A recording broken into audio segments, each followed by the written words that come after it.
Heme aquí, envíame a mí. Acabamos de cantar una hermosa canción, sencilla, pero también profundamente comprometida. Heme aquí, yo iré. Heme aquí, envíame a mí, que dispuesto estoy, llevaré tu gloria a las naciones.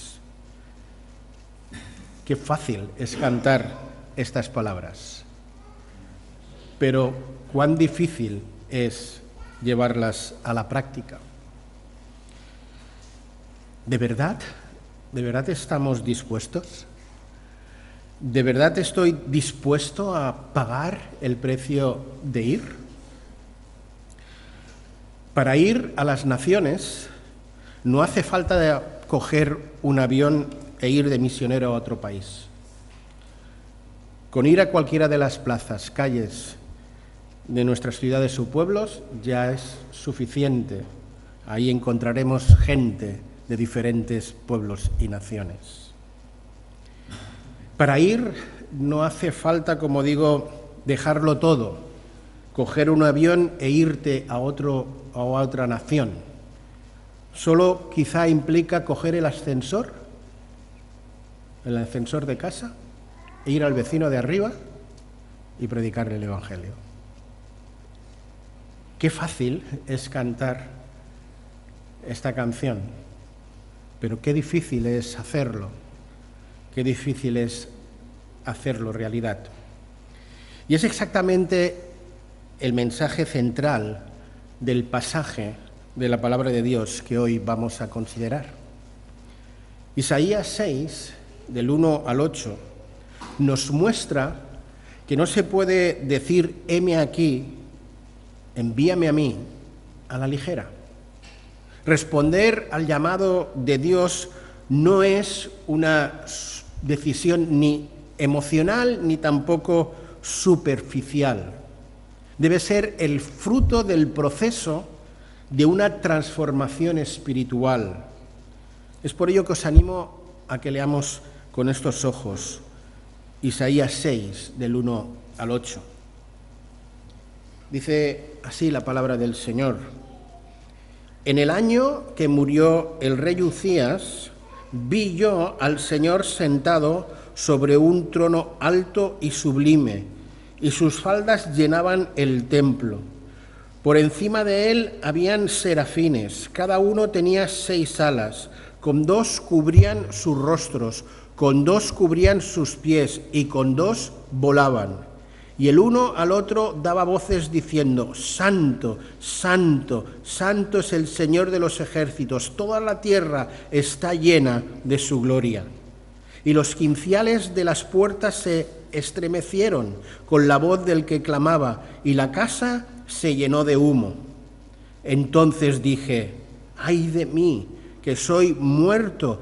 Porque siendo hombre inmundo de labios y habitando en medio de pueblo que tiene labios inmundos, han visto mis ojos al Rey, el Señor de los ejércitos.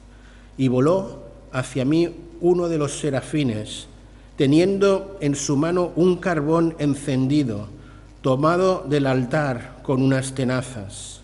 Y tocando con él sobre mi boca, dijo: He aquí que esto tocó tus labios, y es quitada tu culpa, y limpio tu pecado.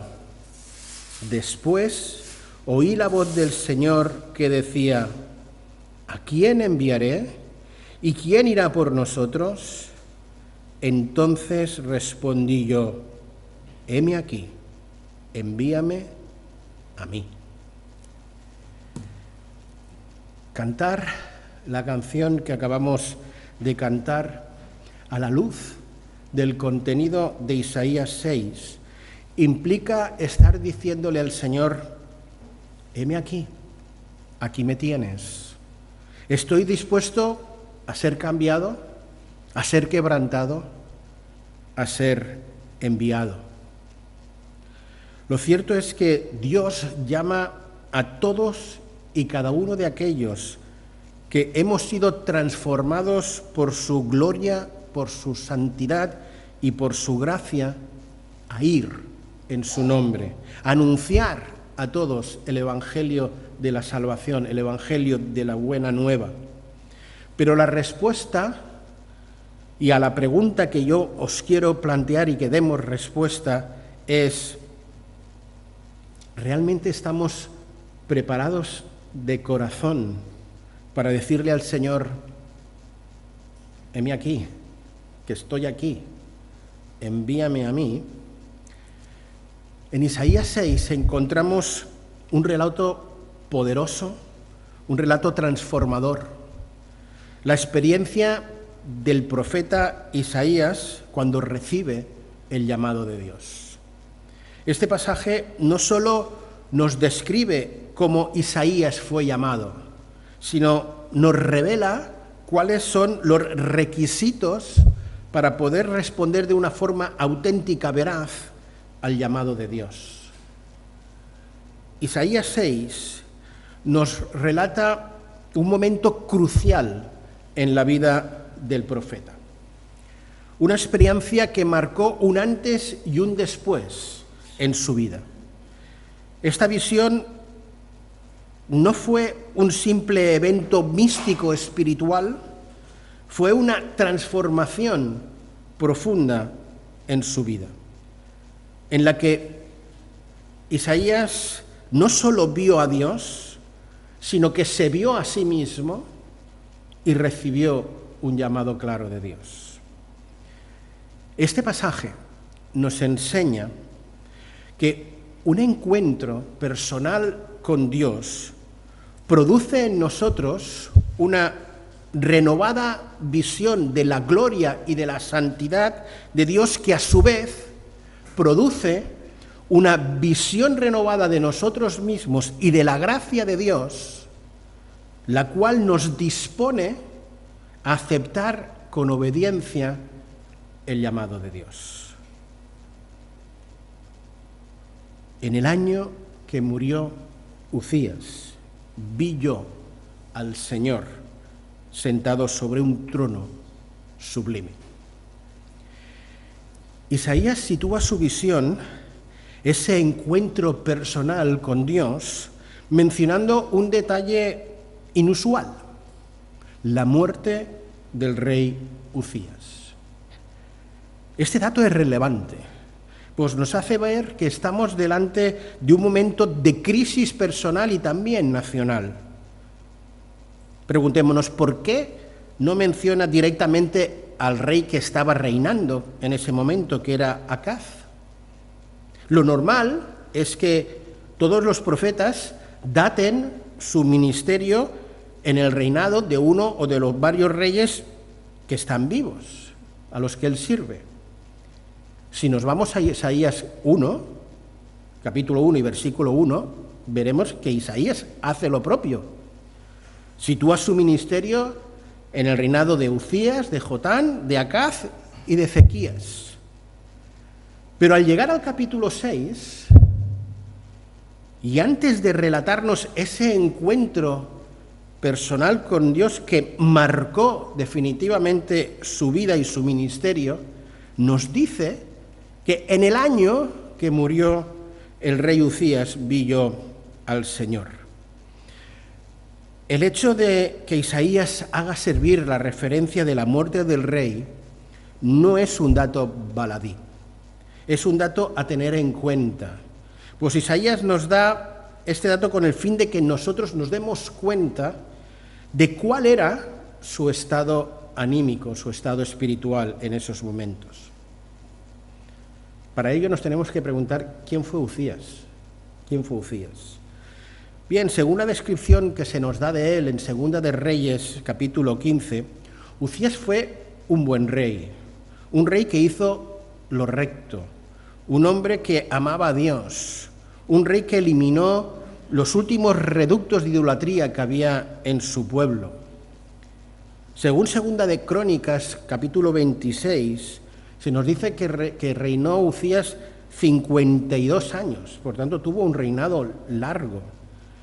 Y según ese capítulo, dice que persistió en buscar a Dios y que mientras buscó a Dios, éste le prosperó. Y ese mientras buscó a Dios es muy significativo, porque en ese mismo capítulo, segunda de Crónicas 26, ahora ya no el versículo 5, sino el 16, nos encontramos con un pero. Y ya sabéis que los peros son relevantes. Id conmigo a segunda de Crónicas 26, versículo 16 al 21. Dice, pero cuando ya era Uzías fuerte, su corazón se enalteció para su ruina, porque se rebeló contra el Señor y su Dios, entrando en el templo del Señor para quemar incienso en el altar del incienso. Y entró tras de él el sacerdote Azarías, y con él 80 sacerdotes del Señor, varones valientes. Y se pusieron contra el rey Uzías y le dijeron, no te corresponde a ti, Uzías, el quemar incienso al Señor, sino a los sacerdotes, a los hijos de Aarón, que son consagrados para quemarlo. Sal del santuario, porque has prevaricado, y no te será dada la gloria delante del Señor. Entonces, Uzías, teniendo en la mano un incensario para hacer incienso, se llenó de ira, y su ira contra los sacerdotes, y entonces la lepra le brotó en la frente delante de los sacerdotes en la casa del Señor, junto al altar del incienso. Y le miró el sumo sacerdote Azarías y todos los sacerdotes, y aquí la lepra estaba en su frente, y le hicieron salir apresuradamente de aquel lugar, y también se le dio prisa porque Jehová lo había herido. Así el rey Uzías fue leproso hasta el día de su muerte, y habitó leproso en su casa apartada, por la cual excluido de la casa del Señor, y Jotán su hijo tuvo a cargo la casa real, gobernando el pueblo en la tierra. Llegó un momento que ese buen rey violentó la santidad de Dios, cuando quiso hacer algo que a él no le tocaba hacer. Dice que se envaneció en su corazón. Quemar incienso en el santuario, como hemos leído, era una tarea exclusiva y única designada a los sacerdotes. El texto bíblico nos hace ver que en el mismo instante en el que Uzías violenta la santidad de Dios haciendo lo que no debe, la lepra le brotó en su cuerpo y quedó leproso hasta la muerte, con todo lo que ello implica. Y es precisamente en el año de la muerte de ese buen rey, que finalmente violentó la santidad de Dios, que Isaías recibe esa visión de la gloria y de la santidad de Dios. Es evidente que la muerte de ese rey y ese tipo de muerte afectó significativamente a Isaías. La muerte de Uzías marcó un fin de una era y también el inicio de otra era, la era del reinado de Acab, uno de los peores, por no decir el peor, de los reyes de Israel. Un rey que reinstauró la idolatría a grados extremos, cerró el templo, lo cerró, y llegó incluso a sacrificar a su propio hijo al dios Moloc. Por tanto, Isaías, antes de tener esta visión, estaría con toda probabilidad desanimado, desilusionado, sin fuerzas para seguir adelante. Es por ello que Dios hace con él ese milagro, concediéndole ese encuentro, esa visión maravillosa de Dios. Isaías vio al Dios Todopoderoso, a un Dios lleno de gloria, a un Dios, como nos dice el texto, 3 veces santo. Esta visión de Dios transformó de una forma total la vida de Isaías. A partir de ese momento ya no sería el mismo hombre. Seguro que Isaías podía hablar de un antes y un después de esa visión. La cuestión es, ¿necesitas tú? ¿Necesito yo? ¿Necesitamos una visión renovada de la gloria y de la santidad de Dios? Yo me atrevo a decir que sí, que la necesitamos. Es posible que a muchos de nosotros nos esté pasando algo similar a lo que le estaba ocurriendo a Isaías, que por diversas circunstancias nos encontramos cansados, desanimados, sin mucha ilusión, con poca fuerza para seguir adelante con esa labor o esa misión que el Señor nos ha encomendado. Por eso os invito a considerar esta visión espectacular de Dios. Isaías ve al Señor sentado en su trono, exaltado, rodeado de serafines que proclaman sin cesar: santo, santo, santo es el Señor. Toda la tierra está llena de su gloria. La visión que tiene Isaías es espectacular, realmente sublime, muy complicado de expresar en palabras. Isaías no ve a Dios en el arca del pacto, en el lugar santísimo, es que lo ve sentado en el trono.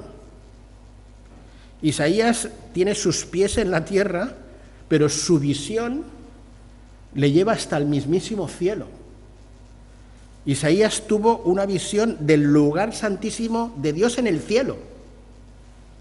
El Señor sublime y exaltado estaba allí sentado en el trono majestuosamente, haciendo ver a Isaías que él estaba absolutamente al control de todo, tanto de su vida como de la vida del pueblo de Dios, como del resto de los pueblos, el control absoluto de todo el universo.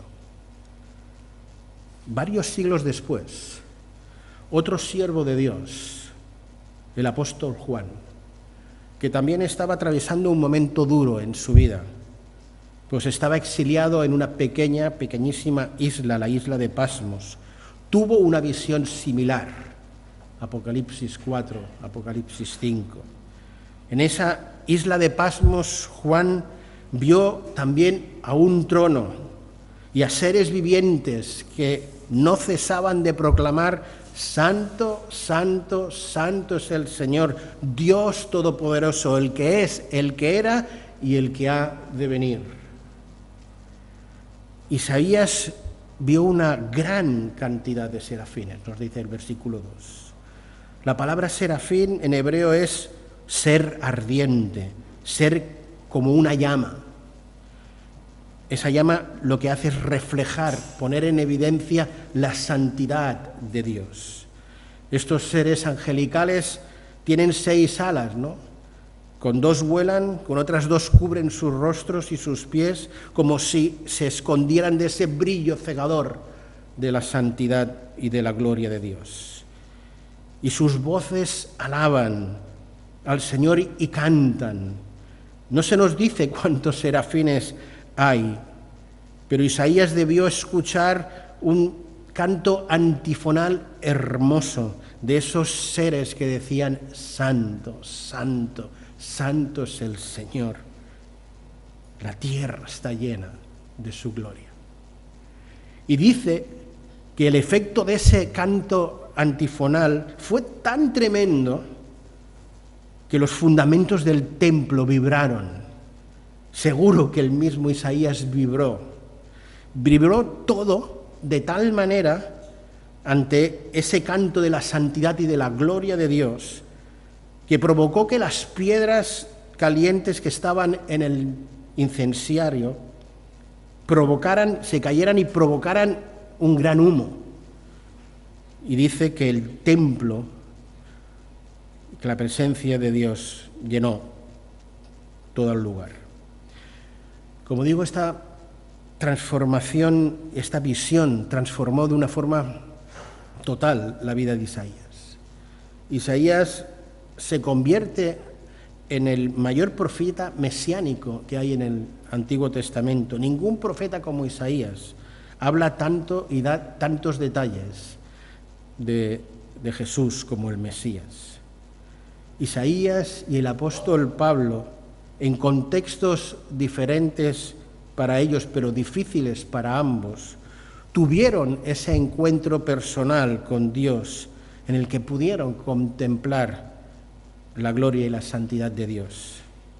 Y yo me pregunto, ¿necesitamos nosotros tener una visión renovada de la gloria y de la santidad de Dios? Pues queridos, yo me atrevo a decir que sí, que la necesitamos.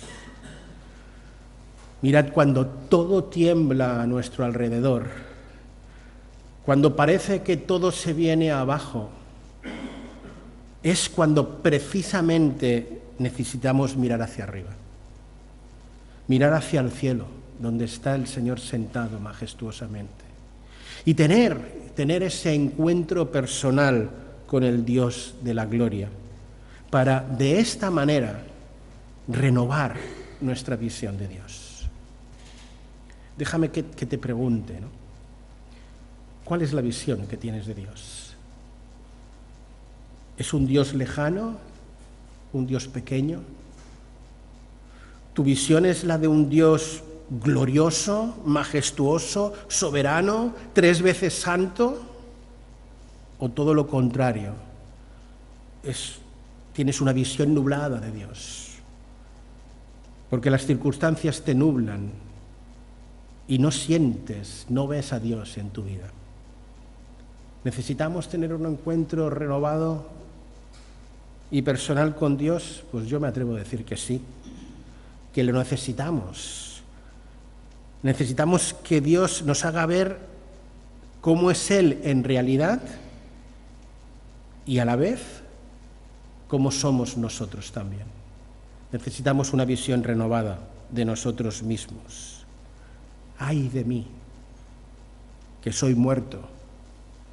Porque siendo hombre inmundo de labios, mis ojos han visto al Rey. Después de ver la gloria de Dios, Isaías se da cuenta con absoluta claridad de quién es Él. No se exalta, no se defiende, no se justifica, se ve tal como es Él, alguien indigno de estar en la misma presencia de Dios.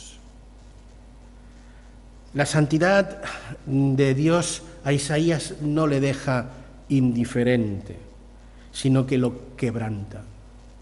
Reconoce su impureza, su pecado, su indignidad.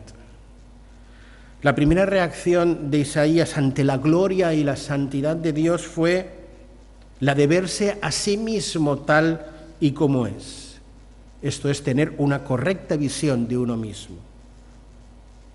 Cuando Isaías dice, oh, pobre de mí, que soy pecador, no es que Isaías de repente descubre su condición de pecador. Era algo que Isaías ya tenía muy claro, pero sí que en ese momento toma conciencia de esa realidad de una forma nueva y diferente. Lo que ocurría era que precisamente en ese año en el que un rey bueno murió después de violentar la santidad de Dios, Isaías recibe esa visión de la santidad de Dios. Básicamente por 2 razones, 2 propósitos. Primero, para que él reflexione sobre su propia vida, sobre su propio pecado, y segunda, para que reflexione sobre su propio ministerio. Esa visión era también una advertencia para Isaías sobre que su ministerio no podía violentar la santidad de Dios, porque ello acarrea serias consecuencias. Con la frase, oh, pobre de mí que soy pecador, había implícita una confesión de su pecado, un acto sincero de quebrantamiento y arrepentimiento.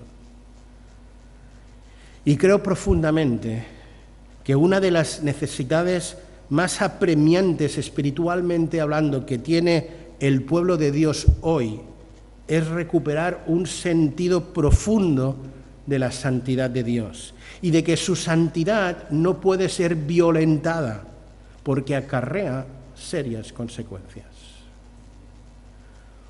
Uzías, en un solo día, en un solo acto, perdió su salud y echó a perder todo su reinado.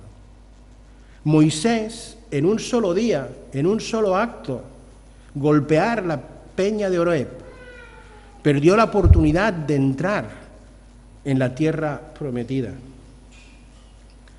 ¿Crees que si Dios hizo lo que hizo con estos dos grandes hombres, va a quedar de brazos cruzados ante tú y ante mí si violentamos la santidad de Dios? Necesitamos recuperar una visión de la santidad de Dios y un corazón quebrantado y contrito delante de la presencia de Dios. Necesitamos recuperar esa visión de la santidad de Dios que nos conduzca a una correcta visión de nosotros mismos para de esta manera poder apreciar la obra de la gracia de Dios en la cruz, que es capaz de transformar a pecadores en santos. Solo cuando veamos a Dios como Él es y podamos vernos a nosotros como somos, es que apreciaremos la gracia de Dios. Por eso, ¿cuál es la visión que no solo tienes de Dios, sino que tienes de ti mismo en este momento? ¿Cuán consciente somos de la santidad de Dios y de nuestra propia indignidad? ¿Cuán conscientes somos de la necesidad de la gracia de Dios todos y cada uno de los días de nuestras vidas? Solo cuando veamos a Dios como Él es, podremos vernos como somos nosotros y apreciar la gracia de Dios. Y voló hacia mí uno de los serafines, tocando con él sobre mi boca y dijo: tus labios son tocados, quitada tu culpa y limpio tu pecado. Aquí vemos algo tremenda, sorprendente de la gracia de Dios, del amor de Dios, de la misericordia de Dios. Dios no rechaza el corazón contrito y humillado.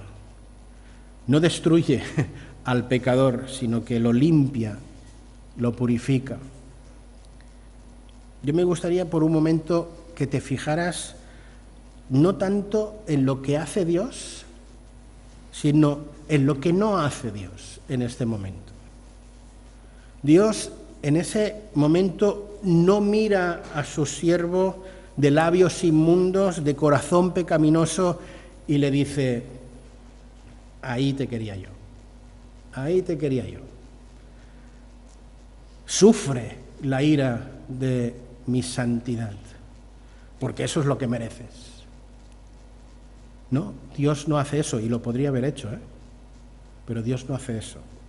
Dios tiene compasión de ese siervo quebrantado y da una orden a uno de esos serafines que estaban cantando a la santidad de Dios para que tome con unas tenazas esa piedra encendida en el altar de incienso y que con ella toque la boca para que de una manera simbólica sus pecados sean perdonados. Mirad, si la primera escena, la de la santidad de Dios, es poderosa, esta segunda escena de la gracia de Dios es que es tremendamente espectacular. En esta escena nos encontramos como ese ángel de Dios que toca con esas brasas los labios de Isaías como señal de que todos sus pecados han sido perdonados. Ese carbón encendido que toma del altar está representando la gracia divina. No fue Isaías el que se limpió, fue Dios el que actuó en favor de Isaías, el que tomó la iniciativa. Ese altar es prefigura del sacrificio de Cristo. El ángel toma el carbón de ese lugar de expiación, el lugar donde se ofrecía el sacrificio del Cordero, ese anticipo de la cruz. Isaías fue tocado por una brasa, pero tú y yo, queridos, tú y yo hemos sido tocados por el mismo Señor Jesús, por la sangre del Señor Jesús. Tú y yo no hemos sido tocados por unas simples brasas de un altar de sacrificio. Hemos sido redimidos nada más y nada menos que por esa sangre vertida, por ese cuerpo partido. Y Jesús, no un ángel, el que nos dice cariñosamente, como le dijo a esa mujer, tus pecados te son perdonados, ve y no peques más. Es la gracia de Dios la que convierte a un pecador en un santo, capacitado para llevar la misión de Dios, capacitado para responder positivamente a la pregunta que lanza Dios: ¿a quién enviaré? ¿Quién irá por nosotros? Dice el texto, después de todo esto, oí la voz del Señor que decía, ¿a quién enviaré? ¿Quién irá por nosotros? Y entonces yo respondí, heme aquí, envíame a mí. Este es el clímax de la transformación de un corazón tocado, quebrantado, un corazón dispuesto. Dios en este momento no impone su llamado, presenta una invitación. Y aquel que ha sido verdaderamente transformado por la gloria de Dios, por la santidad de Dios, por la gracia de Dios, responde de forma inmediata, de forma positiva al llamado de Dios. Si Dios hubiera lanzado esta misma pregunta al final del capítulo 5 de Isaías, es muy, pero que muy probable que Isaías no hubiera podido responder de la manera que lo hizo ahora. Pero ahora sí que puede hacerlo. ¿Por qué? Por ese encuentro personal con Dios que le ha transformado completamente. La respuesta de Isaías es impresionante. Heme aquí, envíame a mí. Dicen los expertos en hebreo que detrás de la respuesta de Isaías, que detrás de ese heme aquí, se encuentra la idea de decirle a Dios, Señor, deja de buscar. Yo estoy aquí, estoy dispuesto a ir. El he aquí, envíame a mí, es una expresión hebrea en la que hay mucho más que una respuesta, hay toda una carga emocional y espiritual. Va mucho más allá de decir yo iré. La palabra en hebreo aparece esta misma palabra en otros muchos momentos especiales de llamado. Cuando Dios llama a Abraham, por ejemplo, o cuando Dios llama a Moisés, o cuando Dios llama a Samuel, siempre se utiliza la misma palabra, el heme, aquí. Y siempre indica una disposición total y sin reservas. Heme aquí no es simplemente decir aquí estoy, sino aquí estoy para ti. Isaías no esperó a saber cuál era el contenido de la misión. Se ofrece antes de recibir los detalles. Es una respuesta, como digo, incondicional. Transmite la idea, Señor, no busques más. Aquí estoy yo. Puedes contar conmigo. Eso es lo que está diciendo Isaías. El cambio de Isaías es total y radical.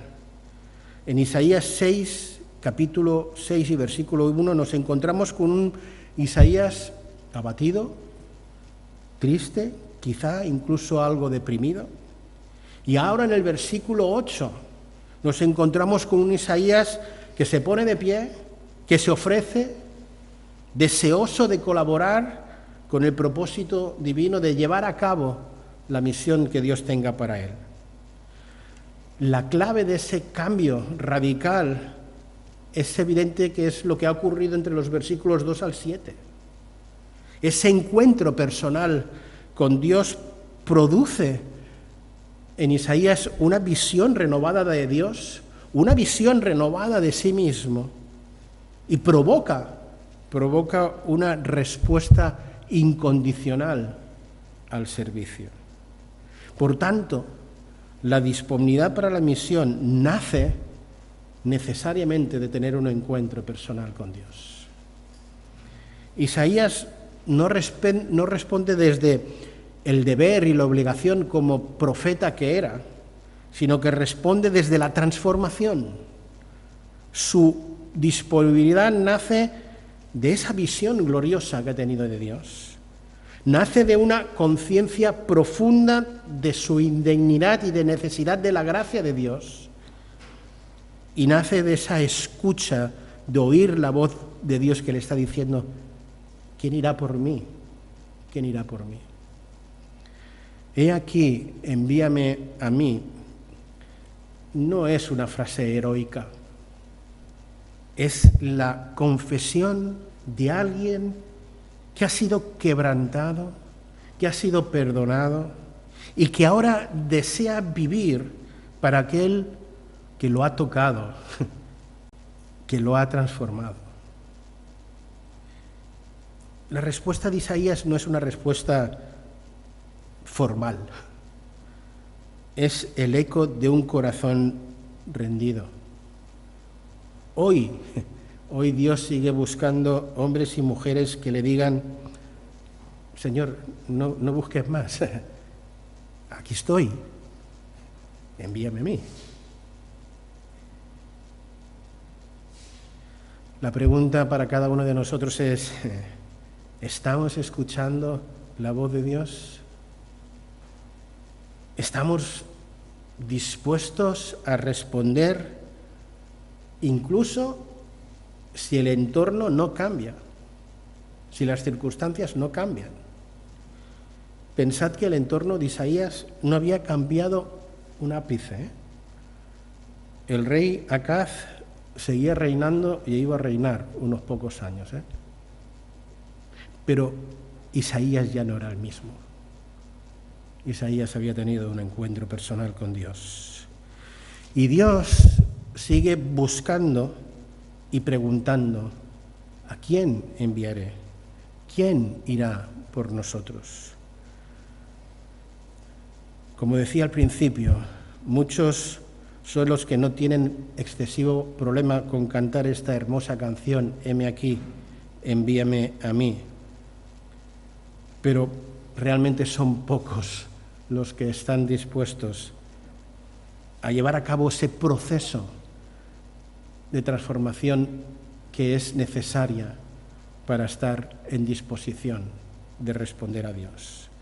Isaías pasó por ese proceso, pasó por esa visión renovada que le condujo a un quebranto genuino, a una limpieza profunda de su vida, a una visión renovada de sí mismo y también de la gracia de Dios, lo cual ante tal cosa le dijo, Señor, ¿cómo no?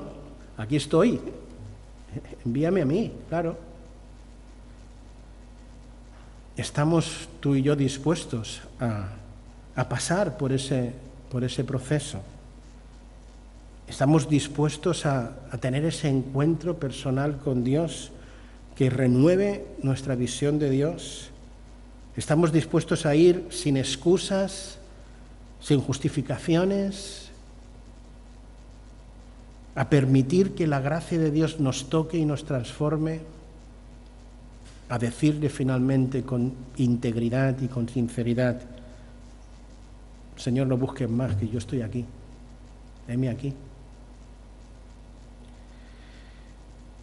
Yo sé que la mayoría de los que estamos aquí hemos tenido ese primer encuentro personal con Dios, un encuentro que no solo cambió nuestras vidas, sino que determinó nuestra eternidad para siempre.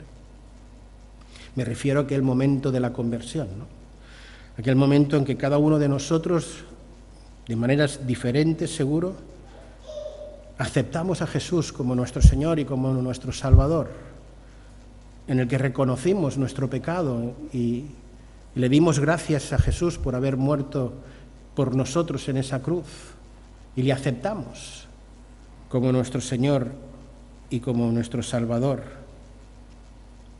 La mayoría de los que estamos aquí tomamos esa decisión, pero todos y cada uno de nosotros necesitamos, como estamos viendo en este pasaje, renovar nuestra visión de Dios, tener encuentros personales con Dios significativos cada día, que nos motiven a vivir por Él y para Él. Pero es posible que algunos de los que estáis aquí o de los que están escuchando el mensaje aún no han tenido ese encuentro personal con Dios. Quizá eres alguien que conoces cosas de Dios, de la palabra de Dios, pero en el fondo de tu ser sabes, eres consciente de que aún no has tenido ese encuentro personal con Dios. Eres consciente de que aún no has rendido tu vida a Dios.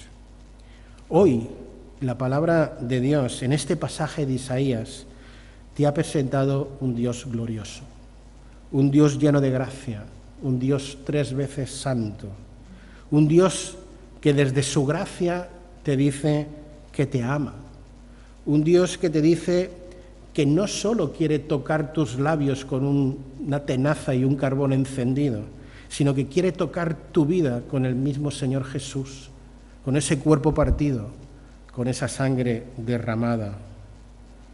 Ese Dios santo, glorioso, lleno de gracia y de misericordia, te pide que, al igual de Isaías en ese momento, reconozcas cuál es tu condición delante de Él, que le pidas perdón por tus pecados y que aceptes ahora, aquí, en este mismo instante, a Jesús como tu Señor y como tu Salvador. Es por ello que te animo en el nombre del Señor a que allí donde estés, allí donde estás, en tu corazón, en tu hombre, en tu mujer interior, repitas unas sencillas palabras. Señor, reconozco mi pecado, te pido perdón por todos y cada uno de ellos y te acepto como mi Señor y mi Salvador.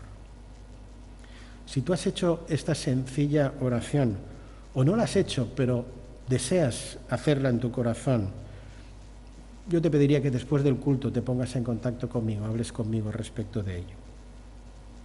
Y al resto de nosotros, aquellos que ya un día tuvimos ese primer encuentro personal que, como digo, no solo cambió nuestras vidas, sino que también determinó nuestra eternidad, os pido que juntos renovemos esa visión de Dios, que tengamos ese encuentro personal con Dios que no solo toque nuestras emociones o remueva un poco nuestras conciencias, sino que produzca un real cambio en nuestras vidas, que nos lleve a una actitud de respuesta obediente y de entrega a la misión.